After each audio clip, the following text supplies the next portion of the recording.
ఈ మైక్రో ఫైనాన్స్కి సంబంధించినటువంటిది అయితే పెద్ద ఎత్తున అంటే ఒక ఓనుమాలు రానోడు చదువులేని సన్నాసులు కూడా ప్రజలను ఎట్ట మోసం చేస్తారనేది దేశం మొత్తం అర్థమైంది. ఇప్పుడు చాలా వస్తాయి. అక్కడ ఎక్కడో ఈ దొంగలు అనేది అక్కడ ఎక్కడో గుజరాత్లోనో లేదంటే అక్కడ ఉత్తర భారతదేశంలో ఉంటారు, వాళ్ళు ఏవో కంపెనీలు పెట్టి మోసం చేస్తారని తెలుసు. కానీ మన పక్కనే మన తండలనే ఉండి మన బాబాయిది మన చిచ్చేది మన తెలిసిన వాళ్ళది తీసుకురా, నువ్వు డబ్బులు తీసుకురా అని చెప్పి వాళ్ళ డబ్బులు తీసుకొని వాళ్ళకి ఇంట్రెస్ట్ ఇచ్చి నమ్మించి మోసం చేయడం అంటే మొదటిసారి భారతదేశ చరిత్రలో ఇది.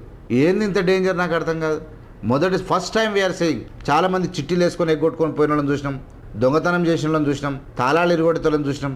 ఒక ఇంటికి పోయి తులాల బంగ పుసలుతాడు, ఓ 2 లక్షలు వెళ్ళకపోతే వాడిని పోలీసులు పట్టుకుపోయి వాడిని కథలు చేసి జైల్లో పెడతారు. పట్ట పగలు బజార్లో కొన్ని వేల మందిని 1000 కోట్ల రూపాయలు మోసం చేసి నిస్సిగ్గుగా ఆడు మదిగాడు అయితే వాడు సిగ్నల్ టీవీ శివారెడ్డి పిలిచి మరి వాడిని ఇచ్చిండో మరి ఏందో మరి మనం అనొద్దులేదు తెలియదు, కానీ ఆయన పిలిచి మాట్లాడడానికి ప్రయత్నం చేసిరు వీళ్ళంతా. మధు అంట, ఎవడు అభిషేక్ అంట, ఇటు శివ చవ అనే మంగిలి తమ్ముడు, ఇంకెవరెవరు ఇంకా బాలాజీ నాయక్, ఇంకెవడెవడో వీళ్ళందరూ కలిసి ప్రజలను మోసం చేసినటువంటి తీరు మంగ్లీ కూడా అప్పుడప్పుడు మధ్యకాలంలో ఇక్కడ వచ్చి అంటే ఈ కథంతా తతంతమంతా జరుగుతూ ఉంటే అజ్ఞానం వలన అహంకారం వలన లేదైతే మనకేం తెలుస్తుంది అని చెప్పి మనకేమవుతుంది అని చెప్పి గప్పాల వలన తెలియదుగా అంటే అహంకారం వలన మంగిలి తెలిసి కూడా మద అనే తోడు ఎంత దుర్మార్గుడు వీడు. వట్టి 10th క్లాసు వీడు వాచ్మెన్ కూడా వనికిరానోడు. ఇలా 100 కోట్లు 1000 కోట్లు తీసుకొస్తా ఉన్నాడు, మనకి ఇస్తున్నాడు కాబట్టి పిల్లి కన్ను మూసుకొని లట్టుకిట్టు తాగుతుంది అనుకుందంట మంగ్లీ. నా పేరు చెప్పకుర్రి అంటే ఇక్కడ అంటే క్లియర్గా ప్రజలకు ఉన్నటువంటి అనుమానం ఏంటంటే మంగ్లీ ఏమనుకుంటుందంటే నాకు ఆంధ్రప్రదేశ్లో పవన్ కళ్యాణ్ తెలుసు, చంద్రబాబు నాయుడు తెలుసు, జగన్ అయితే ఇంకా బాగా తెలుసు, ఇక్కడ తెలంగాణలో అయితే కేటీఆర్తో మేము రాసుకొని పూసుకొని తిరుగుతాం కాబట్టి నేను ఎట్లనైనా వేసి మిమ్మల్ని బయట వేస్తాను, నా పేరు మీరు చెప్పొద్దు. కానీ ఎవడైతే మధు డ్రైవర్ ఉన్నాడో ఎవరైతే వాళ్ళు ఉన్నారో ఎన్నిసార్లు డబ్బులు కొండపోయారో ఎక్కడెక్కడ వచ్చిర్రు, ఏ టైంలో వచ్చిర్రు, ఏడేడ కలిసిర్రు, ఇలా బర్త్డే లేనిది, వీళ్ళ కథలేంది, కార్యక్రమాలు లేదో అనేక రకాలుగా పుంకాలుగా ఆధారాలు ఉన్నాయి. కానీ ఇలా నిన్న మంగిలి తమ్ముడు వచ్చి ప్రెస్ మీట్ పెట్టి మా సేవలాడ సాక్షి, నేను ఆ సాక్షి ఈ సాక్షి దేవుని పేరు చెప్పి తప్పించుకున్న ప్రయత్నం. నేను ఏమంటున్నానంటే ఈ పని మీరు ముందే చేయాల్సింది. ఈరోజు చేయాల్సింది ఇప్పటికైనా ఏంటంటే మేము మధుగాడిని ఇట్లా మోసం చేసి అనుకోలేదు.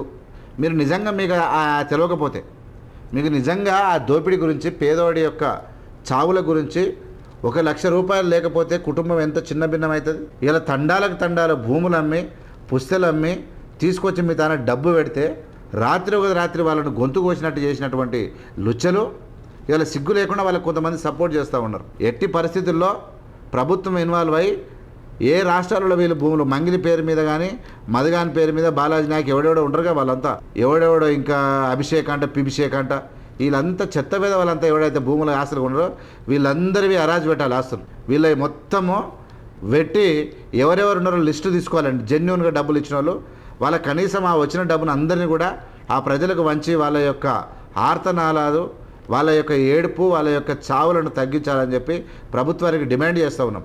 ఇది మంచిది కాదు. ఏం దోపిడీది, ఏం పనిది, ఎంత నేరం తెలుసా ఇది. ఒక కుటుంబం అని ఎవడో అవసరం రెతికి 10 రూపాయలు అకౌంట్ వేసి బతికిస్తారు, కానీ ఎన్ని కుటుంబాలను కొన్ని 1000 కుటుంబాలను నాశనం చేస్తారా. సిగ్గు లేకుండా ఇంకా పెద్ద బండ్లు కాళ్ళు తీసుకొని తిరుగుతూ ఉంటారు. మనుషులా మీరు? నమ్మించి మోసం చేస్తారా? కనీసము డబ్బులు వస్తాయి అని మేము తిరిగి ఇస్తాము, మేము వసూలు చేస్తామని చెప్పి కొంచెం హామీ ఇవ్వాలి. పోలీసులు పకడ్బందీగా చేస్తే ఈ దేశంలో ఈ రాష్ట్రంలో ఇలాంటి లుచ్చలు అసలు మిగలరు. ప్రజలను మోసం చేసి నమ్మించి మోసం చేస్తారు, మొత్తం వీళ్ళే తయారయ్యారు. ఇలా పెళ్ళిళ్ళు అట్లే ఉన్నాయి, డబ్బులు అట్లే ఉన్నాయి. అమ్మాయి మొగోని నమ్మించి మోసం చేస్తుంది, మొగోడు ఆడవాళ్ళని నమ్మించి మోసం, అంటే చివరికి డబ్బు కోసమే, సుఖం కోసమే. ఇవి పోవాలి. నమ్మించి మోసం చేస్తే మనకు ఉరిశిక్ష పడుతుందని తెలవాలి, చట్టాల ద్వారా చూపించాలి. మంగిలి నీకంత నాలెడ్జ్ లేదు. మంగిలి తమ్ముడు వచ్చి ఏందో మీటింగ్ పెట్టడం మీకంత సీన్ లేదు. మీరు ప్రెస్ మీట్ పెట్టి మీరు ప్రూఫ్ లేకపోతే వాళ్ళ మీద చర్య ఇలాంటి వాడు ఏమంటాడు, శివచవానంతోడు చర్య తీసుకుంటారంట. ఇలా వాళ్ళు ప్రజలు మాట్లాడింది చూపిస్తే ఛానళ్ళ మీద చర్యలు తీసుకుంటారు. మీరు ఏం చర్యలు తీసుకుంటారు? మీరు సిగ్గుండాలిగా మీకు మాట్లాడడానికే. మీకు దమ్ముంటే ఆరోపణలు వచ్చి నెల 15 రోజులు అవుతున్నది.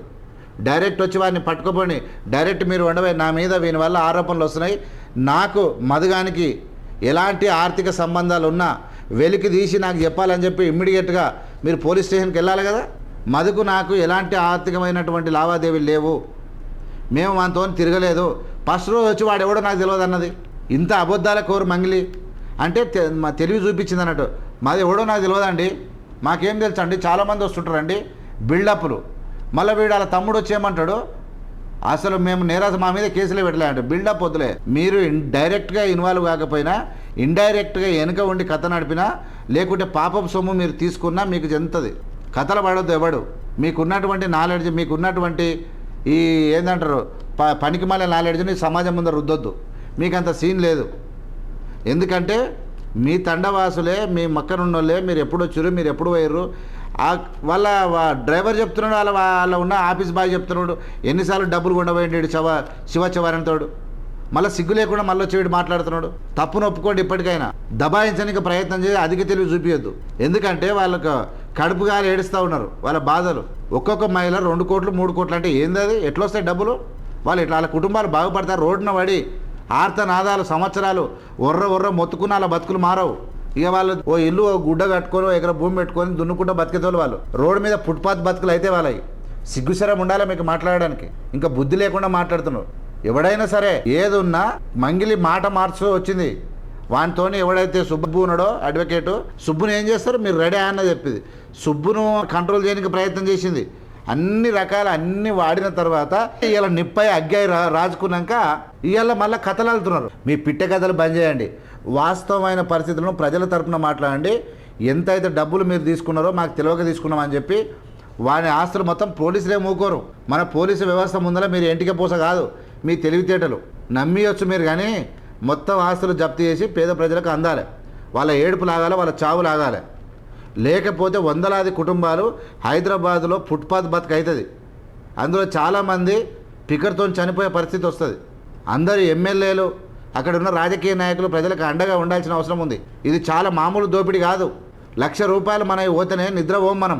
కోటాను కోట్ల రూపాయలు దౌర్జన్యంగా సడన్గా అదురుకొని చచ్చిపోతారు వాళ్ళు. జ్ఞానం లేని ఒకడోడు ఏమో మాట్లాడ ప్రూఫ్ చూపి చెప్పు తీసుకొని పనులు రాలగొట్టారు బోషుడికి. ఏం ప్రూఫ్ చూపిస్తారు?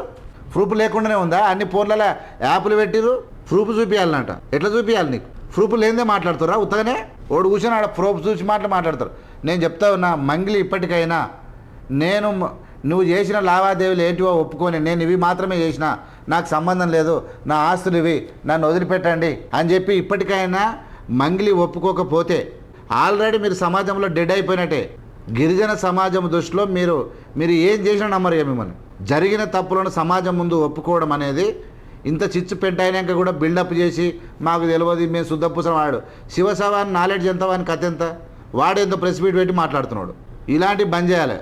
బంద్ చేసి మేము ఈ తప్పు చేసినాం, మాకు ఇది వచ్చింది, మేము తెలిసి తీసుకున్నాం, తెలియక తీసుకున్నాం, మేము ఇక్కడ నుంచి కాదు మాది మీకు ఇచ్చేస్తున్నాం, ప్రజలకు ఇచ్చుకోరి అని చెప్పకపోతే ఇక ఏమవుతుంది? అడ్డం పెడతా అనుకుంటే ఒక్కడు కూడా మిగిలాడు. ప్రభుత్వం ఇది సీరియస్ అన్న తీసుకున్నది, అంత ఈజీ ఏం కాదు. ప్రజలను యొక్క కడుపు కొడతా అర్రబాబు. మీ బతుకు కోసం, మీ బంగ్లాల కోసం, మీ ఎంజాయ్ కోసం, మీ పనికి మళ్ళీ చెత్త వ్యవహారం. ఈ దుర్బుద్ధి ఉన్న ప్రతి ఒక్కరికి ఈ వీడియో పంపండి. చూస్తూనే ఉన్నాడు ఏబిఎం మీడియా. లైక్ చేసి, షేర్ చేసి, సబ్స్క్రైబ్ ప్రజలకు పంపాల్సిందిగా విజ్ఞప్తి చేస్తున్నాం. జై హింద్, జై భీమ్, జై భారత్.